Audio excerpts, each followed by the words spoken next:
Hey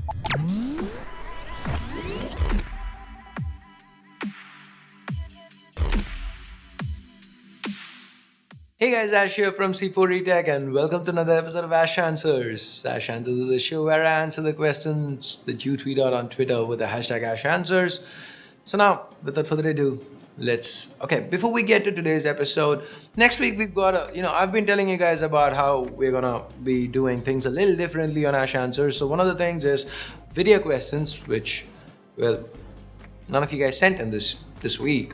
You could actually record your question as a video, also type the question, but also post a video of it on Twitter so that we could use that. You could ask the questions yourself instead of me reading it out. That's an option. So you could use that. And next week we're gonna do a themed episode. We're gonna do a OnePlus specific episode. We've got Simon Kopek, a product manager from OnePlus, who's gonna be here answering questions with me. So if you have any questions about the OnePlus 6 or OnePlus phones, or why the Bullet's wireless is never in stock or something like that, you could send that in, and I'll ask him that. And of course they're also going to be doing a few of our regular questions, but Simon Kopek is going to be here, so if you have anything OnePlus centric, you could ask that next week. So anyway, with that said, let's get to Ash Answers. The first question on today's list: how did you scratch your cornea? Foreign body. Actually, I did not really understand it. Could you tell us clearly? By the way, love your work, hope you recovery. Thanks, Aman.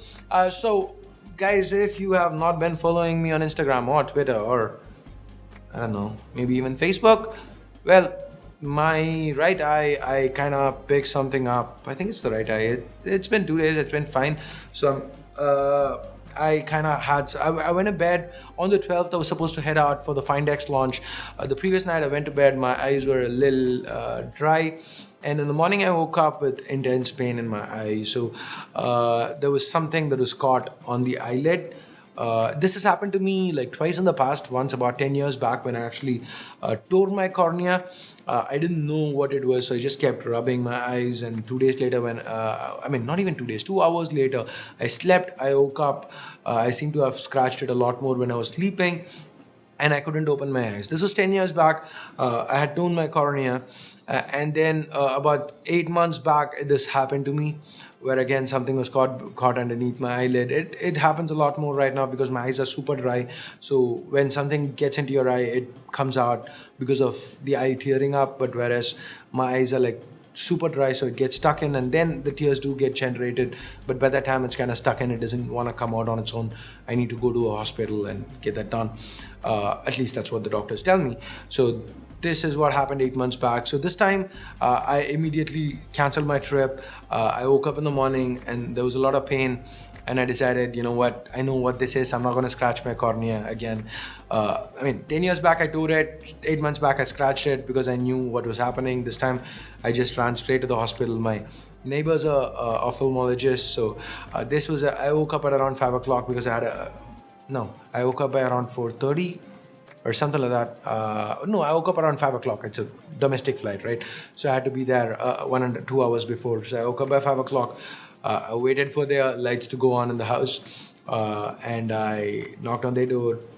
9 o'clock, 9:30, I went with my neighbor to a hospital, got it removed, and then I had a patch for a few hours, and I have some medication for the first 2 days. And it's all good now. See, you can't even see it.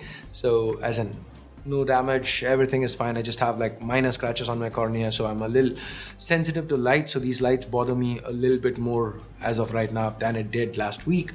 But overall, all good. That's the story there. Let's now get to tech. Why do you think companies like Xiaomi, Nokia don't launch their products ASAP in India, even though it's a big market for them? The reason here is that it's basically availability, and also to launch in India, they have certain things like certifications and stuff that they need to get done, and that takes a bit of time. And barring that, it's availability. All these flash sale phones, they're making limited quantities, and they're just trying to get as few out as possible so that they can start getting the hype generated surrounding it. So that's basically why they take their time. I don't like it. With which processor can the MediaTek Helio P60 be compared? It can be compared to anything, but what is it close to would be, I would rate it, if this were the 636 and this were the 660, I'll put the P60 a little below the 660. That's me. From a CPU perspective, it might be equal to the 660 or even a little better. But from a GPU perspective, the 660 does have the better Adreno GPU. So that's why I would rate it a little lower than the 660. What happened to LeTV smartphones? Leico kind of went out of business. They weren't very ethically right, and they were kind of mismanaging the entire company. So that kind of meant they died out. They came here fast, they left fast, and it is what it is. Here's a fun story. So you guys know we had some issues with Leico, right? Like the screen flexing issue and all that, and they were really nasty. Their PR were with regards to dealing with us on that. So anyway, so after that I said, I don't want any of the Leico phones with me. Whatever review units, please take it back. And about 3-4 months I followed up with them, saying please take your phones back. You know what, I don't want to work with your brand, please take it back. Because I don't, when you do a video, you expect a brand to understand it, not really call and go like blah blah blah, we do blah, whatever. Let's not talk about that here. So and then I send everything back, and then they go out of business, and everybody who actually had the phones and TVs and all that with them, it kind of remained with them. So if I hadn't sent it all back, I could have done like a huge giveaway and given away all those phones, because those were supposedly mine to keep. But then I went out of my way, made sure I sent all that back. I generally do, because over here at least I really don't care if something stays around. But back in the old office, you guys knew how, I'm pretty sure you know how cramped it was. You've seen our vlogs and stuff. So there was barely enough space for us to sit. So anything extra, it needed to go. So I'd be that one weird guy who keeps calling PR. Instead of asking for units, I'm like, please pick up the units. Hell, I'll ship them to you. So anyway, that is the fun story there. Moving on, Oppo Find X or Samsung S9 Plus for 60K. Guys, I would probably, personally, I'd go with, I don't know, this is a good question. I kind of want to say Find X, but I don't know how long I can use the Find X before I break it.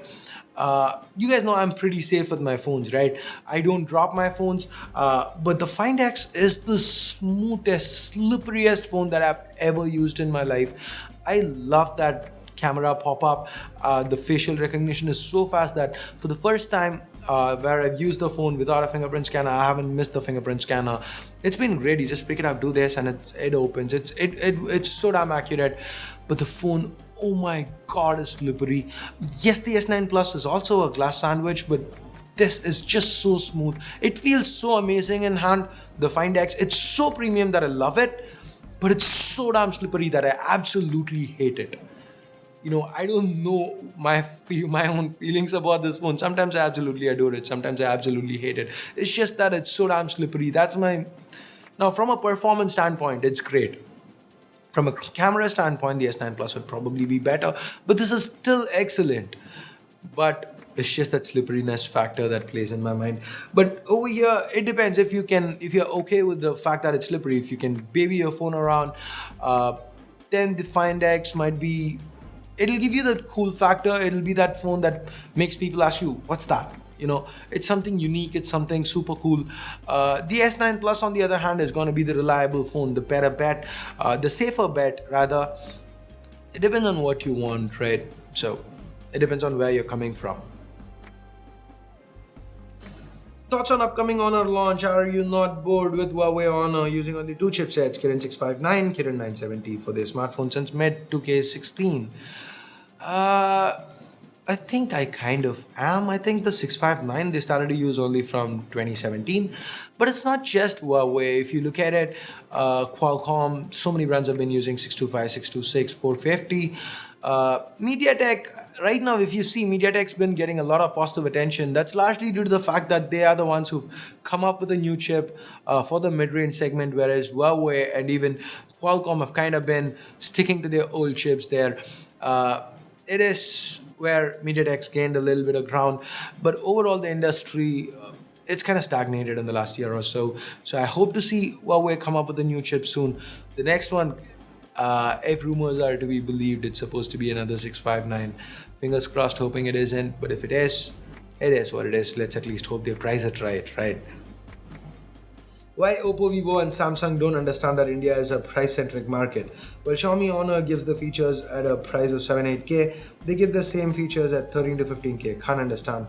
Well, guys, there are two ways of selling stuff. One, be price sensitive. Two, rely on marketing. Oppo, Vivo, Samsung rely on marketing. Whereas Xiaomi, Honor, they are looking at word of mouth. They are looking at going online only. And here's the thing, right? The big difference that we all miss out of, me included.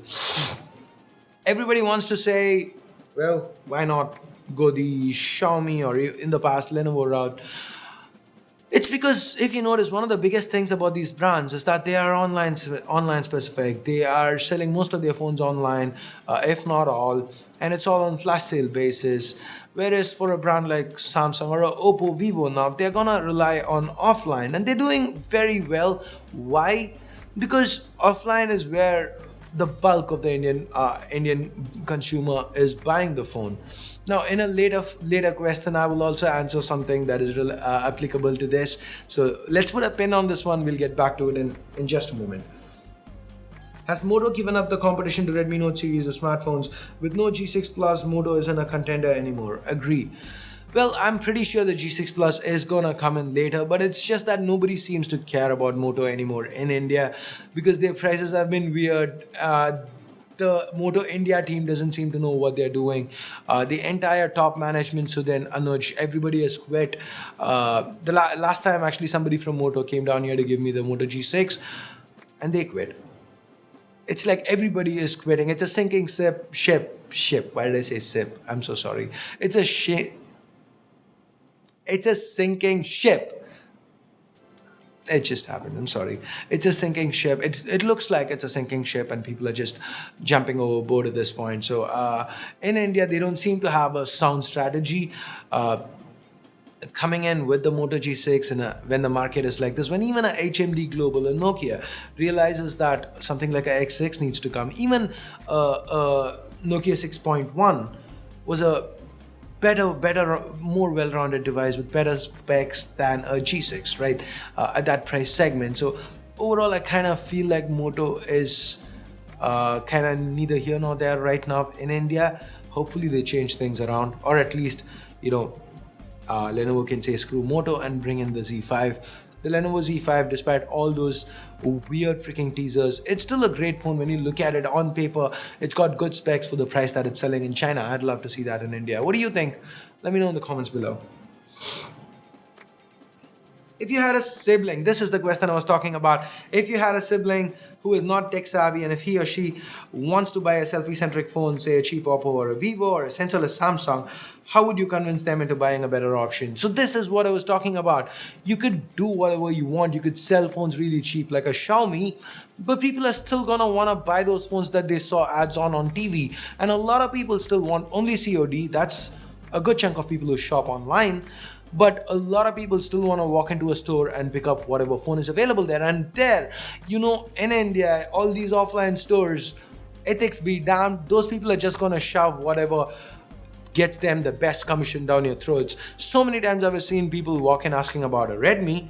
I've heard of these stories. I haven't seen it. I've heard of these stories from my friends and everybody saying I suggested a Redmi Note or something to somebody. They couldn't buy. They didn't want to buy it online. They went to the store, and the guy there said, "Oh, Redmi phone. That is bomb. That will break. That will blow. That will blast. Don't buy Redmi and all. That is China phone. No service center. The display will break. The display will crack. It's second quality. It's third quality. The chip inside heats up. All the shitty excuses. I generally don't like saying shitty on camera. I probably substituted with crappy. But then again, here I'm really annoyed by this. So I'm going to say shitty excuses. They give all that, and then they end up saying, what, you should buy this Samsung on phone. I mean, it's offline, but they're calling it on. And you can buy it. It's a great phone. It doesn't have any sensors, but then it's got the Samsung branding on it.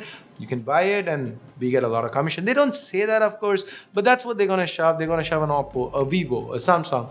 That is what they're going to say. And people are going to buy it because, they don't know better. And what we can do is we can keep trying to tell them. But at the end of the day, at one point, I really don't think you can convince anybody. You can take a horse to the water. You can't make it drink, right? The way that saying goes. Me personally, I've experienced it. I think Shah Rukh's and his dad, I'm really close with Shah Rukh's family. I've known them for like 14 years. So them and another friend of mine. Uh, Actually, three friends of mine. Jojo. Yes, three friends of mine, and another friend's family member. This is just in the past few years. If I think about it, I can actually tell you 7 to 8 instances at least of people who I've had conversations with where I've said, like, I've not even gone ahead and said, do not buy an Oppo or Vivo. I don't do that. Like, even with the Oppo, like, I suggest something like a F3 Plus, right, which was a great phone, but it was priced a little higher than it should have been. But it was a great phone nonetheless. Had a 653 full screen display, or rather, a full HD display, 6-inch display. It had great dual selfie cameras, reasonably good rear camera, and all that. But then they'd end up buying something weird. We were just talking about it yesterday in the office. So you can't really change people. You can just keep trying. But then here's the positive thing. People who 5 years back, 5, 6 years back, you used to tell me, I'd rather buy a 3-year-old iPhone than buy an Android, because hell, Android is on 5,000 rupee phones. Apple is like, premium and all that. People who had that mentality, I see them with Xiaomi's today. I get into an Ola. There are times where I see the Ola driver with a Xiaomi phone. I see a lot of Xiaomi phones around. I used to see a lot of Lenovo's around as well. I see quite a bit of Motos. So we're seeing a lot more online centric phones in the hands of people who in the past wouldn't carry them. So it is changing, but maybe when it changes, you'd see brands like Oppo, Vivo, and Samsung offer something competitive in that segment. But as of now, it hasn't changed yet. There's still a huge demographic, a huge amount of people that they can tap into and sell their phones going the offline route. They can't really ignore the offline channel because they are getting returns out of it, right? So share videos like this with people. Let's educate them. Let's make sure that they understand what's happening, and they start to put their money on brands that actually offer better specs, offer them better bang for their buck. When you see a review, share it. Okay, let's rephrase it. When you see a review on C4E Tech, share it. Why don't you do gaming reviews for smartphones? I like them the most, especially in budget category. The reason we stopped doing gaming reviews a while back is because almost every phone ran every game we threw at it quite well, right? It wasn't, and mostly if something didn't run well, it was optimization rather than it not really running well. So we kind of felt it was redundant, and that is why we stopped doing gaming reviews. If Qualcomm or some brand does a 615 or a 810 again, where there's throttling issues and heating issues, then we might go back and do a gaming review, but not till then. Do you think Android holds its turf when it comes to longevity, or is it Apple which reigns supreme? Apple, definitely. Apple gives you proper updates for quite a few years, whereas on the Android side of things, with every update, it isn't really. Yes, Apple did the whole downgrade performance thing with the updates. They got caught, and yeah, I get that. But on the Android side of things, just take the Mi A1 for example. It's supposed to be an Android One phone. It's supposed to be awesome with updates. Any Mi A1 user would tell you how much they've been struggling with updates, right? So on the Android side of things, 2 years of updates is something brands are marketing as a feature. That's something that's a given with Apple. Apple phones are priced extra. Yes, they're priced much more than they probably should be priced at. But then again, they are supported for a lot longer. So I could confidently pick up a 2-year-old iPhone and expect it to not let me down. But on the Android side of things, not sure if that could be done. It most probably will work, but then there's always a phone here, a phone there. Even from top tier manufacturers, they come out of the phone, it doesn't really sell well, they don't really update it. Samsung at least does, but there are a lot of worse options. So that way, if it comes to longevity, if it comes to software updates, Apple is king. As much as I would like to say otherwise, this is coming from an Android fan. I don't want to admit to it, but it is what it is. Is it good to buy the OnePlus Bullet wireless at 3999? I'm searching for good wireless earphones. Hey buddy, here's something great. It's 3990, so you save $9. Okay, corny jokes apart, I like those earphones. I'm working on the review. You should see that next week. But I'm not gonna tell you to wait till then. Buy it It's a good deal. Buy it. Do you think it's worth buying Nintendo Switch in India at 27K since it's not officially released in India? Hell yes. The eShop you can still use. You can still buy from the eShop. It's not a problem. It's a great little console. I absolutely love it. I don't find the time to game on it, but whenever I do, I carry it with me on all my trips, hoping this is the trip I'll find time to play. But then I never seem to. But whenever I do, it's fun when there are people around. Just being able to split those into those Joy Cons and still play, that's all really fun. So Switch is a nice console. Do not go into the Switch expecting high fidelity graphics. The graphics are not on par with, I mean, even a 50k PC or even a 30k PC will do better graphics than the Switch.